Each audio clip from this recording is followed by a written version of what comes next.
안녕하세요, 여러분. 오늘 대학 시절의 고민, 특히 신앙을 가진 학생으로서 겪는 그 불확실성에 대해 좀 깊이 들어가 보려고 합니다. 네, 저희가 오늘 살펴볼 자료는 손봉호 교수님의 1985년 강연을 정리한 IBF 소책자, 그리스도인의 대학 생활인데요. 네, 이게 80년대 배경이긴 하지만요. 맞아요. 근데 이게 시대를 넘어서는 질문을 던지고 있더라고요. 그렇죠.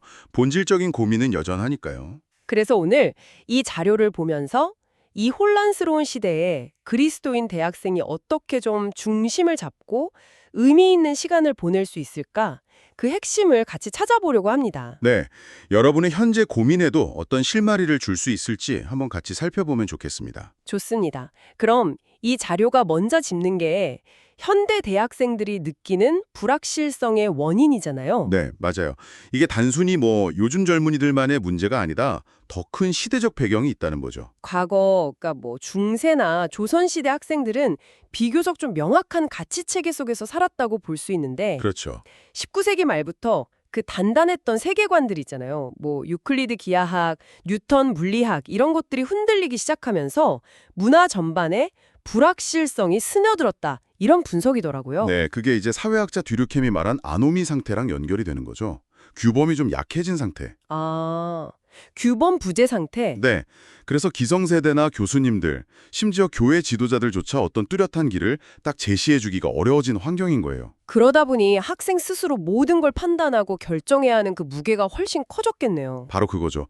아마 듣고 계신 여러분 중에서도 이런 막막함, 느껴보신 분들 많을 거예요. 그래서 그런지 대학 시절을 그냥 흘려보내지 말라는 메시지가 더 강하게 와닿는 것 같아요. 맞아요. 인생의 방향이 결정될 수도 있는 정말 중요한 시기니까요. 네. 어떤 자세를 갖느냐가 진짜 결정적이다. 단순히 시간만 보내는 게 아니라. 능동적인 선택, 또 결단이 필요하다는 거죠. 네네.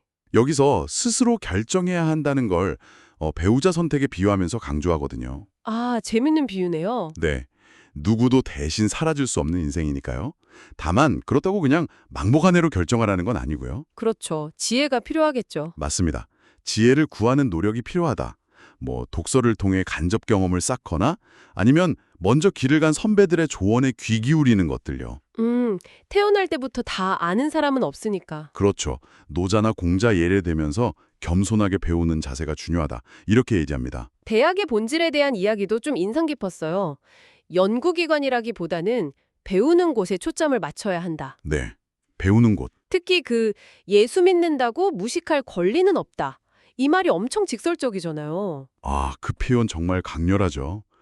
배움에 대한 어떤 책임감을 강조하는 것 같아요. 네, 책임감.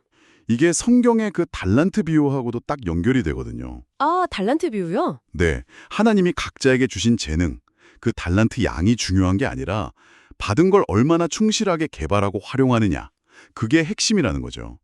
최선을 다하는 과정? 네, 특히 젊을 때 부지런히 배우고 역량을 피워야 하는 이유가 사실 나이가 들면 시간적으로나 육체적으로나 제약이 많아지잖아요. 맞아요. 점점 더 그렇죠. 그래서 자기한테 맡겨진 달란트를 개발하는 건 이건 선택이 아니라 의무다. 이렇게까지 강하게 이야기합니다. 의무다. 그렇게 열심히 배우다 보면 필연적으로 좀 부딪히는 지점이 생기는 것 같아요. 신앙이랑 학문 사이의 긴장 같은 거. 아, 네. 정말 많은 학생들이 고민하는 지점이죠. 예를 들면 진화론 같은 주제 앞에서요. 맞아요. 자료에서는 이런 부분 어떻게 접근하라고 조언하나요? 이게 참 쉽지 않은 문제인데. 여기서 아주 중요한 관점 몇 가지를 제시하는데요. 첫째는 하나님은 과학이나 예술 포함해서 모든 진리의 근원이시다. 아, 그러니까 신앙 따로, 학문 따로 이렇게 나누지 말라는 거군요. 네, 분리하지 말라는 거죠.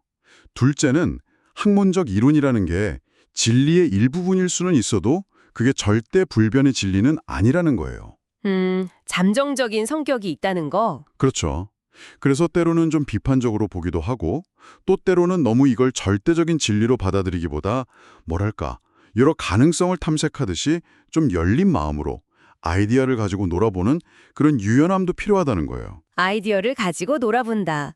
흥미로운 표현이네요. 네. 그리고 셋째는 만약 성경과 학문이 이렇게 딱 충돌하는 것처럼 보일 때 섣불리 신앙을 버리지 말라는 경고예요. 아, 섣부른 판단 금지. 네. 먼저 자기 성경 해석이 정말 맞는지 돌아보고 그래도 해결 안 되면 당장 답을 내려고 하기보다는 하나님의 더 큰 지혜를 좀 기다리는 인내가 필요하다는 거죠. 기다림. 네. 예전에 그 벨하우젠 같은 학자의 성경 비평 이론이 나중에 고고학 발견으로 반박된 사례처럼 학문이라는 건 계속 발전하고 수정되니까요. 아, 그런 사례가 있었군요. 네.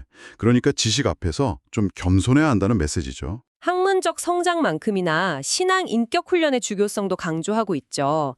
아는 것과 사는 것이 일치하는 사람. 맞아요. 말과 행동에 책임을 지는 존재가 되는 것. 네, 책임. 근데 이게 그냥 착하게 사는 걸 넘어서 선과 악, 그리고 뭐랄까 더 중요하고 덜 중요한 것을 분별하는 지혜를 키우는 훈련을 말하는 거예요. 아, 분별력, 지혜. 네.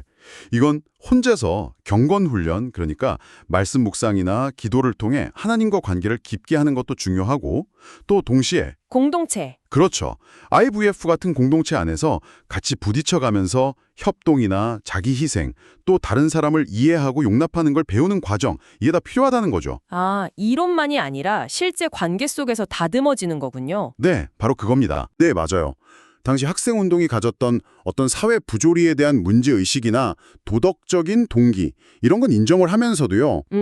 동기는 인정하지만. 네, 그 방법론이나 배경 이데올로기에 대해서는 그리스도인으로서 좀 비판적인 시각을 가져야 한다고 지적합니다. 네. 특히 좋은 목적이라는 이유로 뭐 폭력 같은 잘못된 수단을 정당화하는 걸 경계하면서 그 독일 사회학자 막스 베버가 말한 책임윤리를 언급해요. 책임윤리요? 그게 뭔가요? 그러니까 좋은 동기뿐만 아니라 그 행동이 가져올 결과까지 고려하는 책임 있는 자세를 말하는 거죠. 아, 결과까지 생각하는 책임감. 네, 결국은 기독교적인 가치관에 근거해서 독자적으로 판단하는 능력을 키워라, 이런 촉구입니다. 네, 오늘 손봉우 교수님의 강연을 통해서 이 불확실한 시대를 살아가는 그리스도인 대학생들에게 필요한 지혜들을 쭉 살펴봤습니다. 네.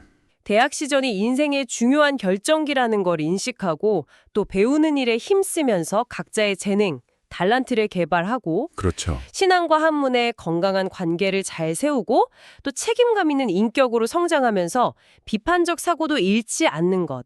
이런 중요성을 다시 한번 확인했네요. 네. 1980년대하고 지금은 물론 많은 게 달라졌지만요. 대학이라는 공간에서 젊음이 마주하는 그런 근본적인 질문이나 도전, 또 신앙인으로서의 고민은 여전히 여러분의 이야기일 겁니다. 맞아요. 이 내용들이 여러분 각자의 상황에서 어떤 울림을 주는지 한번 생각해 보시면 좋겠습니다. 네. 자료에서 키르케고르 말을 빌려서 그리스도인을 하나님의 스파이라고 표현한 부분이 좀 인상 깊었거든요. 아하, 네. 그 표현이 있었죠? 만약 여러분의 대학생활 전체를 이 땅에서 하나님 나라의 가치를 드러내기 위한 어떤 종류의 비밀 임무처럼 여긴다면 어떨까요? 비밀 임무? 네. 그렇게 본다면 매일의 공부나 만나는 사람들, 또 부딪히는 문제들을 대하는 여러분의 태도가 어떻게 달라질 수 있을까요? 이 질문을 한번 마음에 품고 한 주간 생활해 보시는 건 어떨까? 이렇게 제안하면서 마무리하겠습니다.